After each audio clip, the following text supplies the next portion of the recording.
For episode 4 of season 3, we will be featuring stories in conjunction with the celebration of Asian Pacific American Heritage Month in the city of San Francisco and across the country.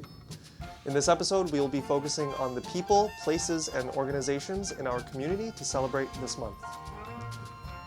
For our pastry selection, we will be serving an update on the Peace Plaza renovation. Our salad selection will consist of a hearty story of an educational institution celebrating over 100 years of existence in SF Japantown. For our chef special, we tour Little Tokyo and get a special look at the food inside. For dessert, our resident master chef at the Nichi Bei office, Kota, along with yours truly, will show you how to make a truly delicious Japanese stew for your dining pleasure. And stick around to be treated to some news bites of happenings in our Japanese and Japanese American community. And finally, we end the program tonight with tips of events that are coming up in the next month and beyond. So without further delay, let's start the cafe.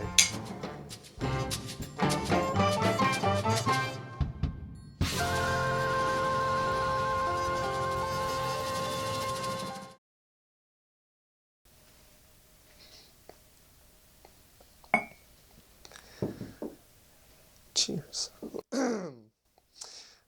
Hey everyone, thank you so much for joining us and welcome back to episode 4 of season 3 of the Nichi Bei Cafe. As always, another season of this show is brought to you by the Nichi Bei Foundation and Nichi Bei News through the benevolence of the Henry and Tomoya Takahashi Charitable Foundation. If you enjoy what we're doing here at the cafe, please be sure to leave a like on this video, hit that subscribe button on YouTube, and follow us on Facebook so that you can be notified when new content hits our channel. Starting off with our pastry selection tonight, we talk with some folks who are intimate with the SF Japantown's Peace Plaza renovation and want to give a preview of what is to come.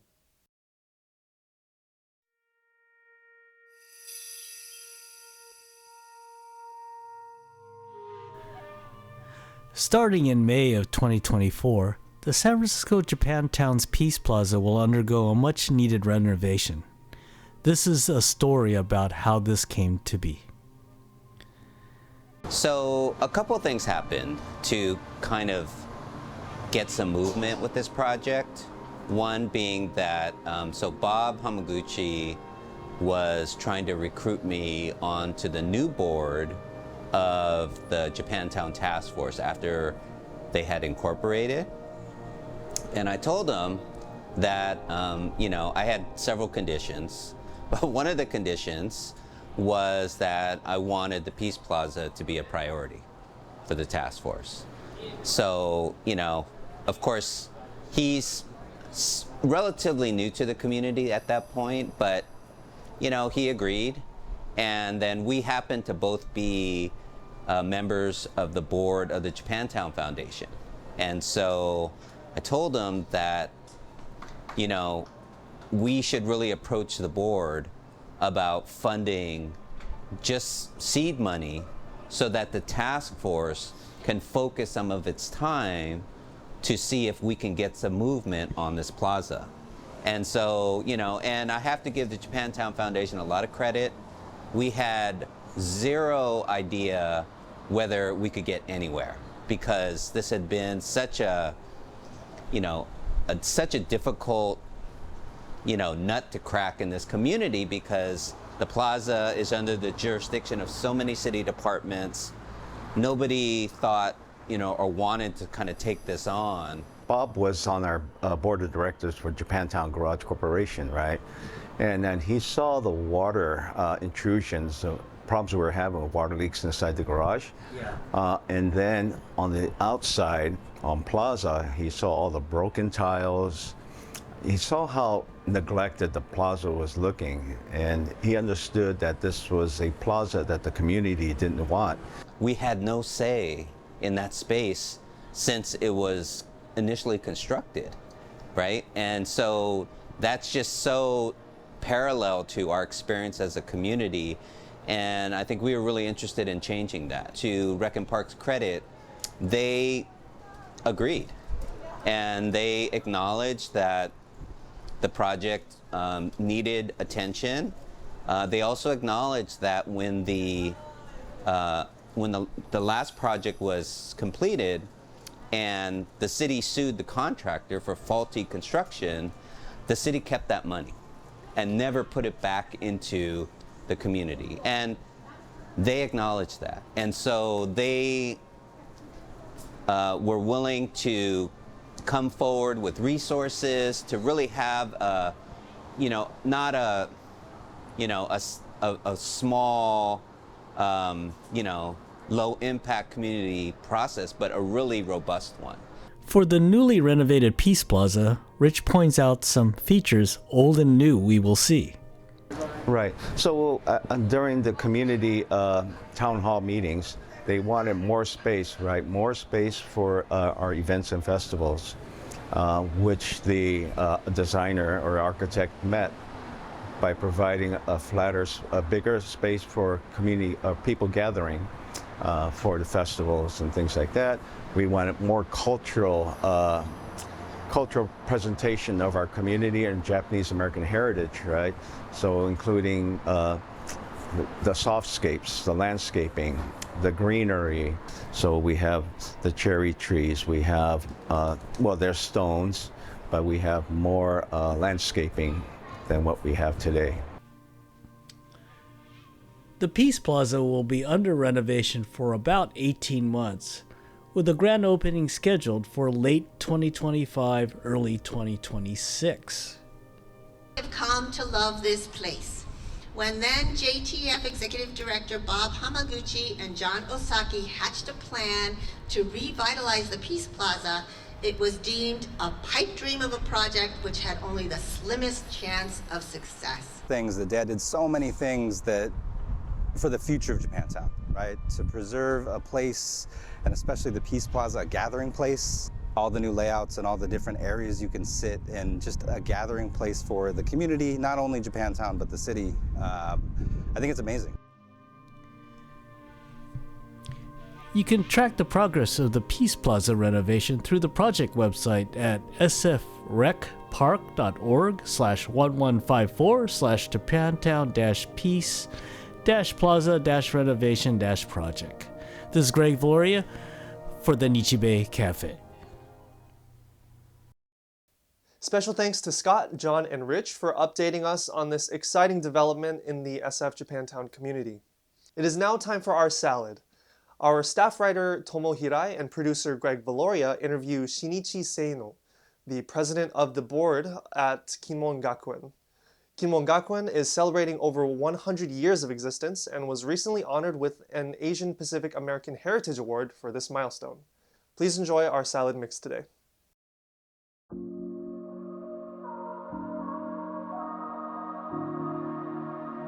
I first arrived in San Francisco in 1975.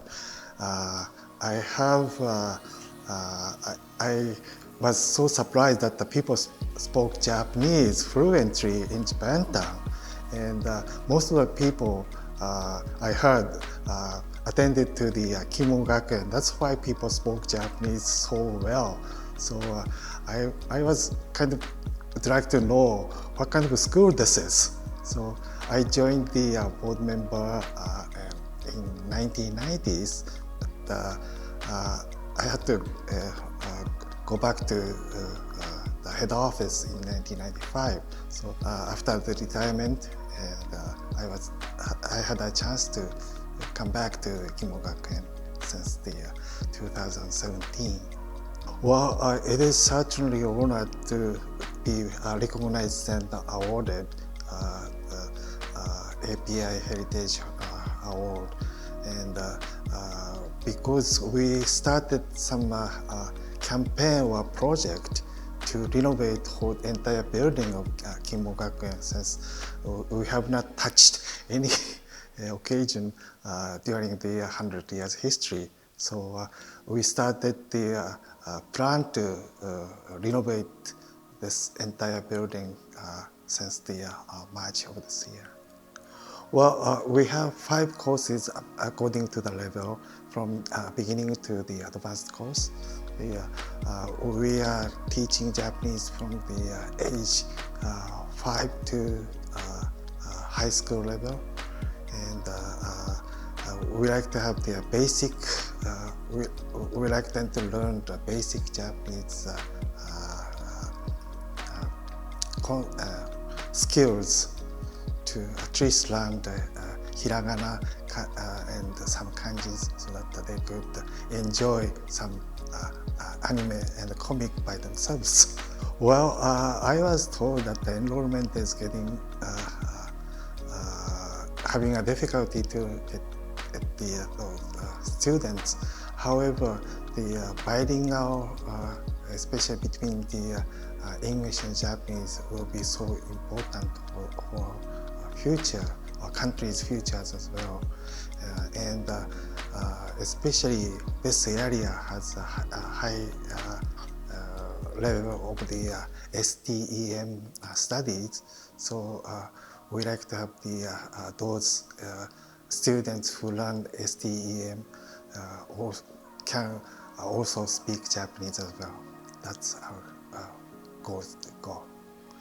Well, we received the grant from the state and the city, and when we started the campaign, we have about 120 people to attend that press conference gathering, and those are most of the people are the Japanese Americans, and that was a good start because we like to let the people know that the Kinmon Gakuen is still here, and also we are bringing our history to continue to the future.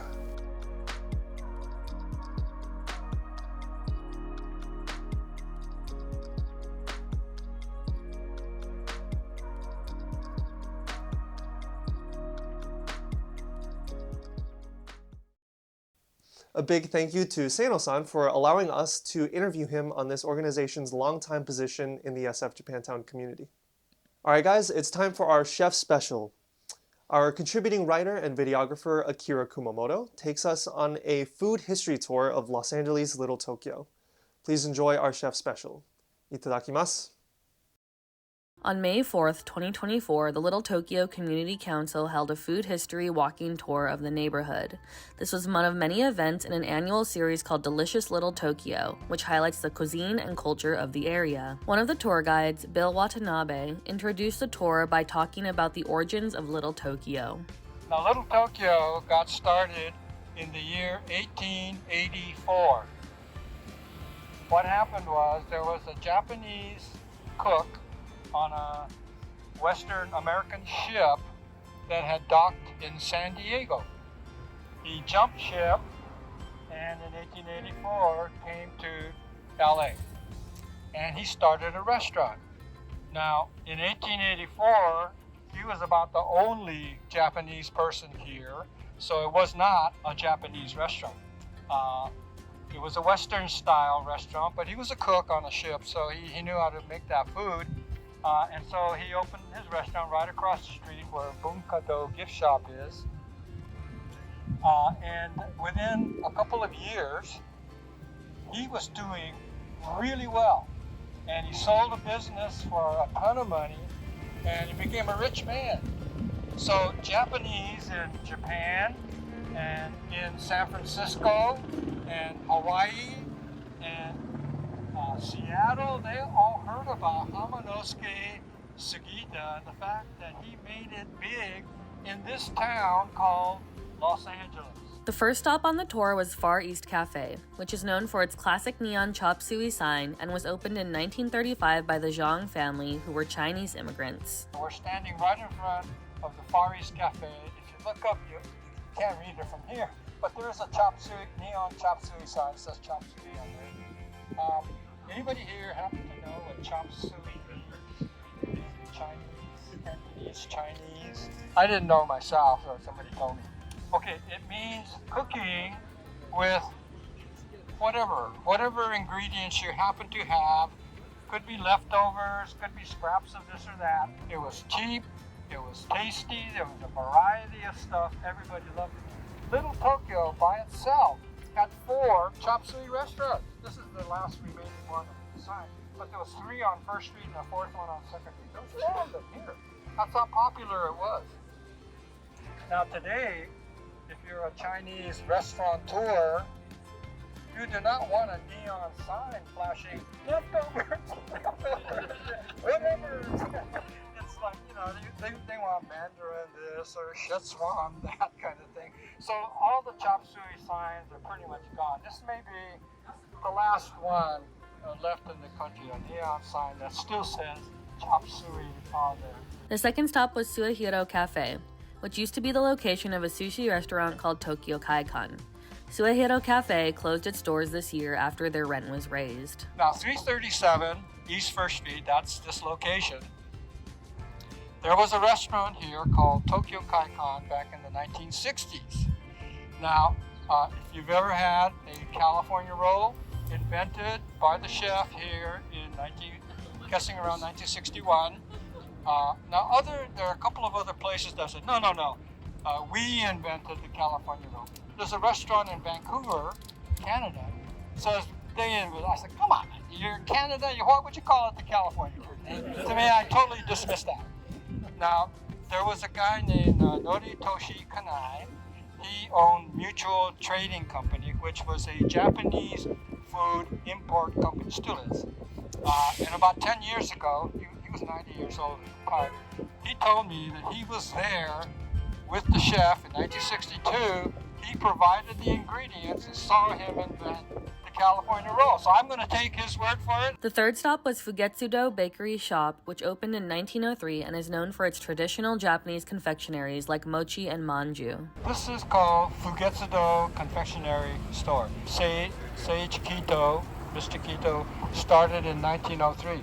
Now, the thing that's kind of historic or fun, Mr. Kito is credited with the invention of the fortune cookie.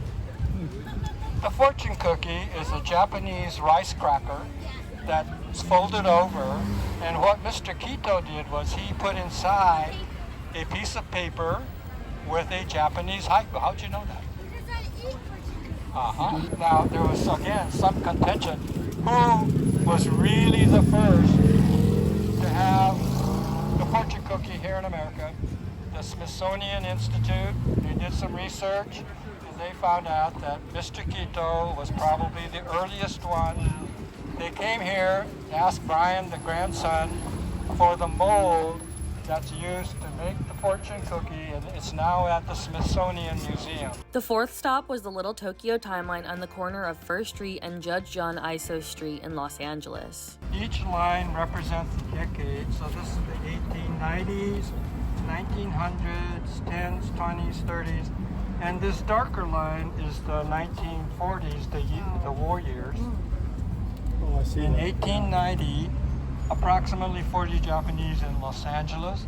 As I mentioned back in 1884, when Mr. Sugita came here, he was one of only a handful of Japanese here. But by 1930, almost all 35,000 Japanese in Los Angeles lived within a 3-mile radius of this corner. The fifth stop was the original location of Sapporo Ramen, which was the first ramen noodle restaurant in the U.S. There was a building here before the 1994 Northridge earthquake, but because of the earthquake, they demolished the building. But this used to be a photography studio here for a photographer named Toyo Miyatake, who was a pretty well-known photographer. He hobnobbed with people like Ansel Adams and Ed Weston and Dorothea Lange. And he had a building with 2 commercial storefronts. And in one of those storefronts, there was a new restaurant that opened up in the early 60s called Sapporo Ramen. Now, ramen noodles had been served for many years, so ramen noodles were not new. What was new is to have a restaurant dedicated to mostly ramen noodles. It's the first one of its kind in the United States. And so that was called Sapporo Ramen, which was here. The sixth stop was where mochi ice cream shop Mikawaya used to be. We also ate pastries from Mitsuru Cafe at this location. We are going to get what's called Imagawa Yaki. Okay, Imagawa Yaki. Again, that is a sweet cake with sweet bean inside.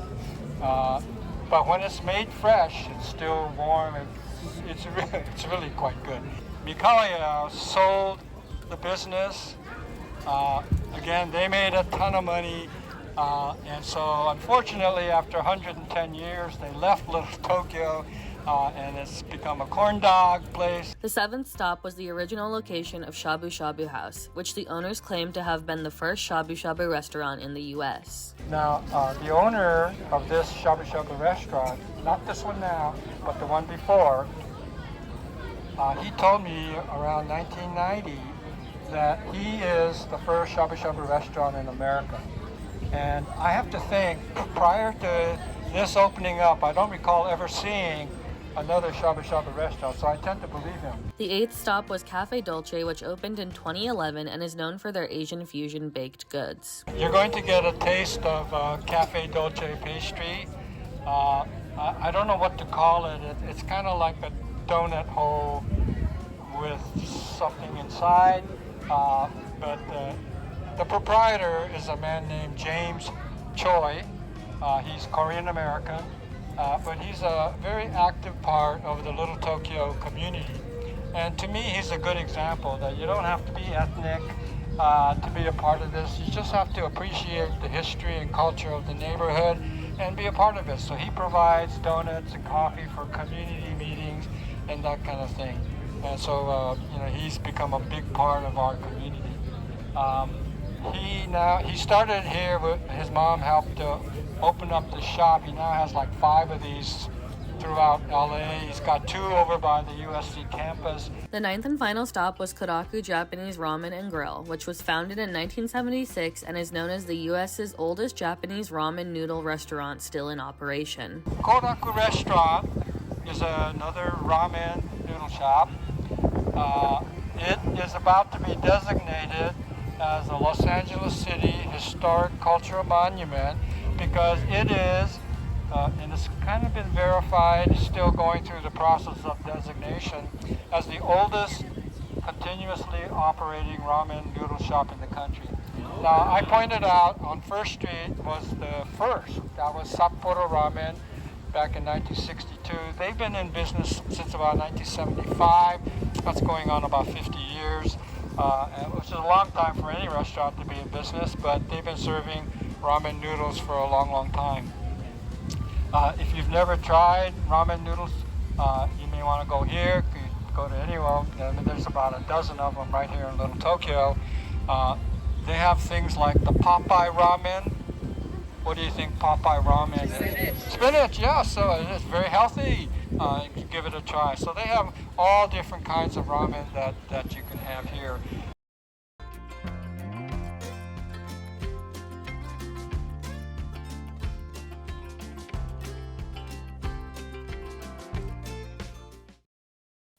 A big thanks to Akira and all the businesses that participated in this story, as well as Little Tokyo Historical Society's Bill Watanabe.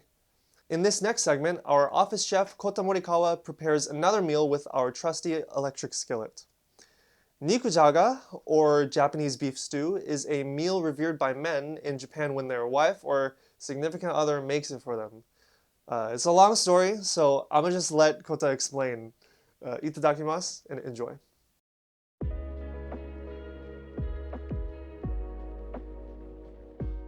Yahoo! Welcome to Kota's Kitchen. Today's dish, Niku Jaga, is a testament to how much your wife or your girlfriend love you. Today, I'm going to cook Niku Jaga, literally means meat and potato. I will cook it to show how much I care my coworkers. We're all gonna feel loved. I appreciate that. We have a special assistant, Ryan Yamamoto. I will show how to cut first, and then Ryan Yamamoto will do the rest. Try. I will try. Right, starting with potato. Right, for potato, we cut in half, then half again, then make it to 6. You make kind of random cutting by circling the carrots around. Make it to 1 bite sizes. Tearjerker onion. Okay. So I will cut just the 2 edge and then cut it half. Okay. And then I peel the skin. This way it's easy. Oh, that's a good tip. You cut it in half first and then peel it afterwards. Yep. And this how do you say? The root. The root. Yeah. The root part. Yeah, you can take it off Oh, okay. like that. But if you wanna be a little bit fancier, you can be cutting it from diagonal like this. Okay, I'm gonna try to be fancy today. So it's like diagonal Right. towards the center. Right. Okay. Here. And then last ginger, you wanna julienne. So I want you to make it julienne.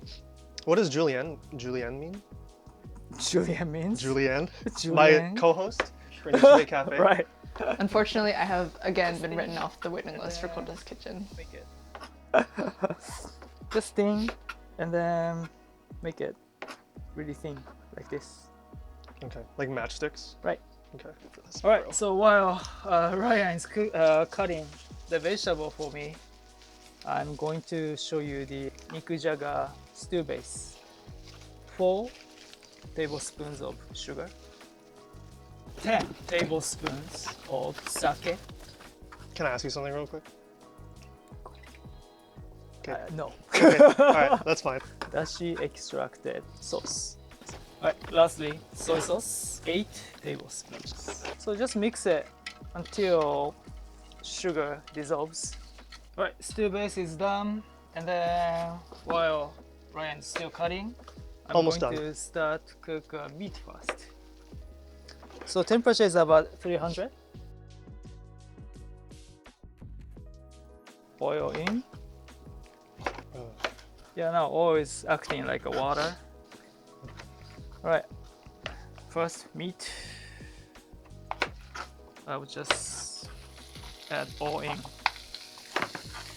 Alright, and you can add the salt and then pepper.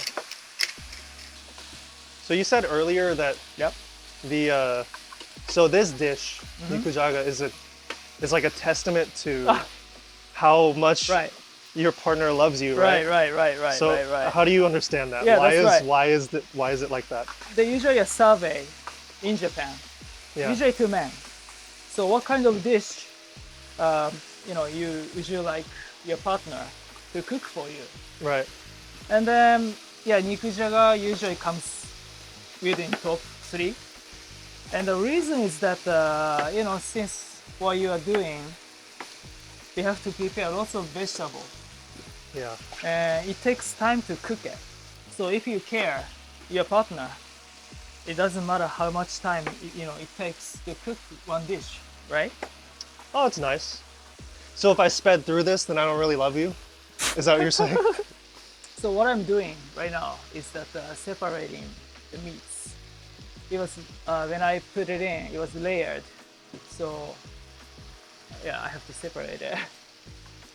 So you want to cook the meat until it has some little burns. All right. So meat is ready. I'm going to add carrots, potato, and onions. This one can contain. Hey, Ryan, you didn't take the Oh, the root! root. Come on. It's okay. It's all. I got. Hold on. Come on, man. My bad. I was distracted because you told me you love me so many times. Oh, shit. Maybe I shouldn't be talking to All right. you. Yeah, I know. I'm not the person. Oh. It's okay.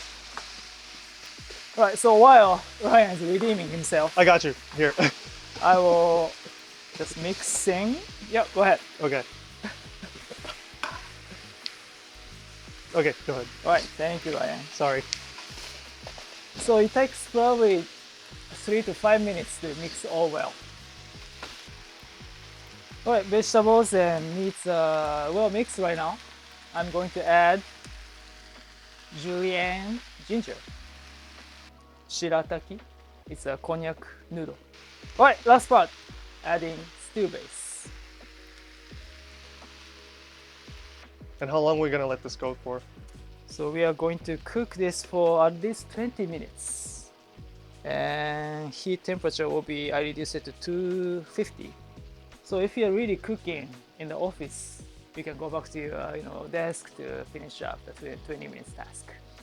So we can work on planning for the Northern California Soy and Tofu Festival Oh yeah, that's right. on June 22nd, 2024. Here you go. All right, let's do this. 15 minutes so far. Let's check. Ooh. Hey, that looks so good. Wow. Wow.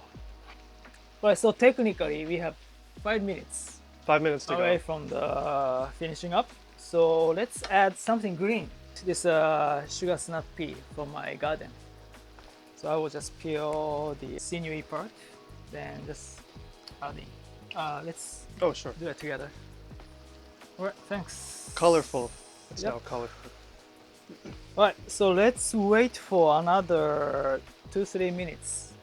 All right, so now Niku Jaga is done, and we have a special guest from JTF, Japantown Task Force, Haruki.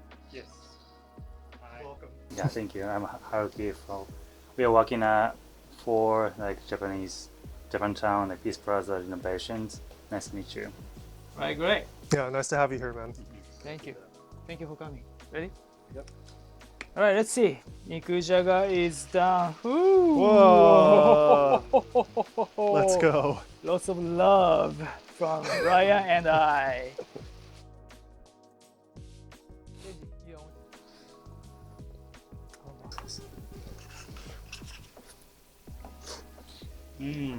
Love it.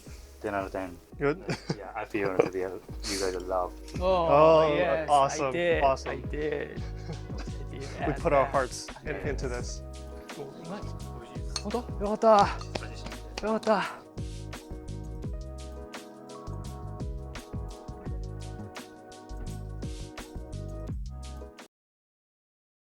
Many thanks to Kota for yet another delicious office meal and for, of course, letting me mess up his recipe. He is always the best at keeping us fed and full. Next up, we share some noteworthy stories from the community news files. So director, let's roll the news bites, please. Next is our news bites, highlighting events over the past month or so, including stories from the pages of the Nichi Bei News. Let's roll the news bites, please.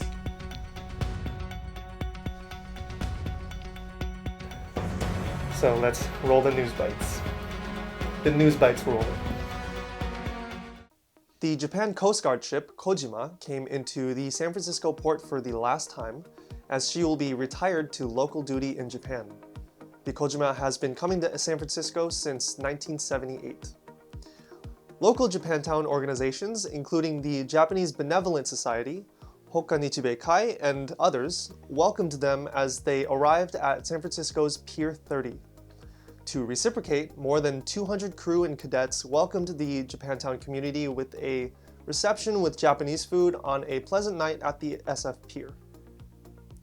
The movie Kinsukuroi, produced and directed by Kerwin Burke, premiered at the AMC Kabuki 8 Theater in San Francisco's Japantown on April 28th. It served as a fundraiser for the Northern California Cherry Blossom Festival, which concluded last month.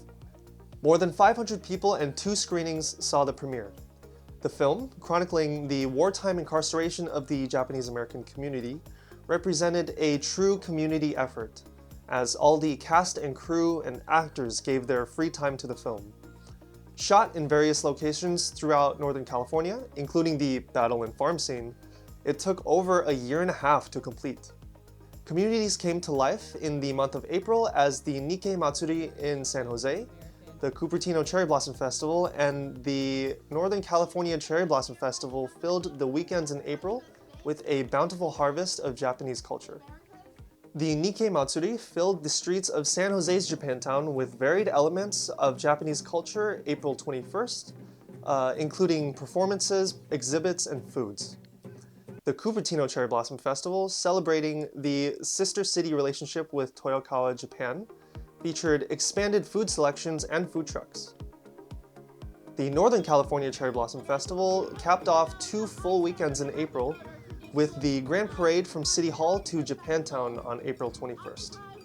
The parade Grand Marshal was Hello Kitty, the beloved Sanrio figure, while the Benkyodo brothers, Ricky and Bobby Okamura, served as the community marshals. Children were celebrated with the annual Children's Day Festival, or Kodomo no Hi, held at the Japanese Cultural and Community Center of Northern California on May 4th.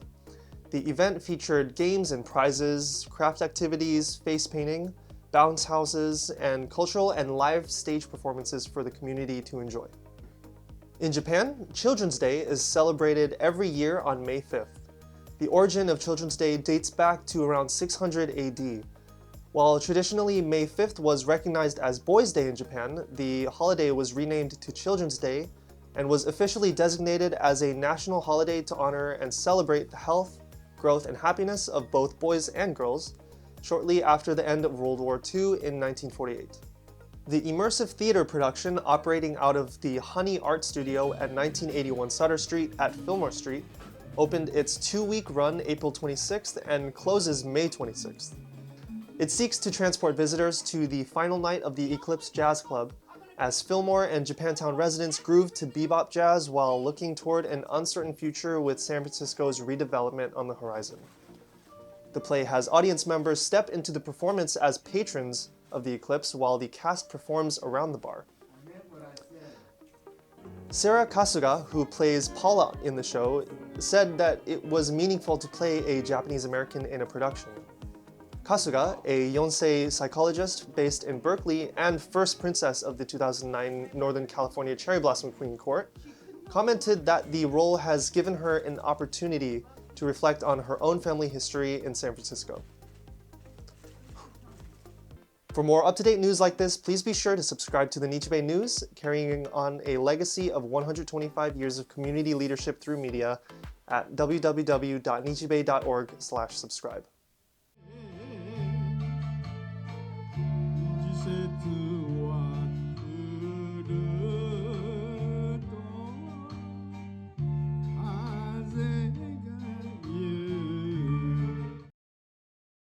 Well, everyone, thank you so much for joining us for our 4th episode of Season 3, featuring stories in our community in celebration of Asian Pacific American Heritage Month.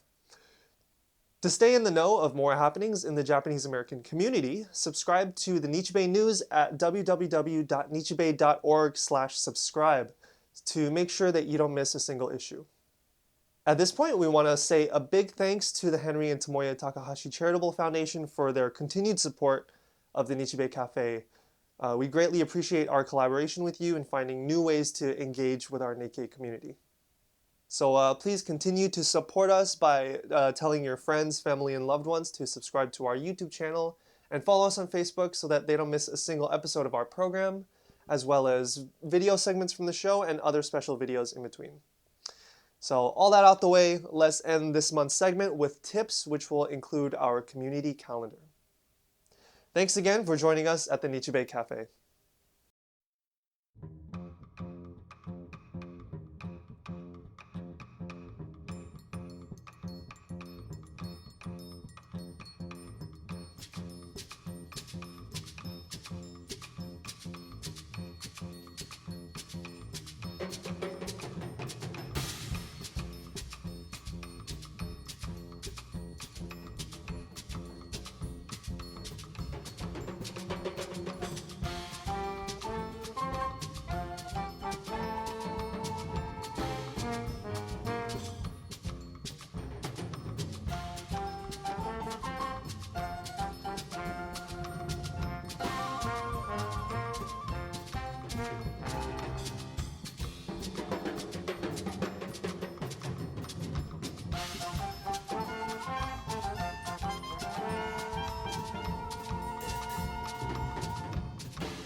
Somebody else. Yeah, so you'll have to. It's kind of weird, right? He just shows up right after. Whoa, dude. Everything is horrible. Dude. What's going on? Dude. It's a mess. Look at this. It's almost like a sitcom. Sorry. My nose is running. Oh, there's another tip. So while you're cutting onion, it just makes you cry because Yeah. of onion juice. I'm also sad today too, so that helps. Your eye. Yeah. But if you put onion in the refrigerator beforehand, Yeah. onion juice is not going to fry much. Oh. Sorry, I didn't do that today. Oh, great.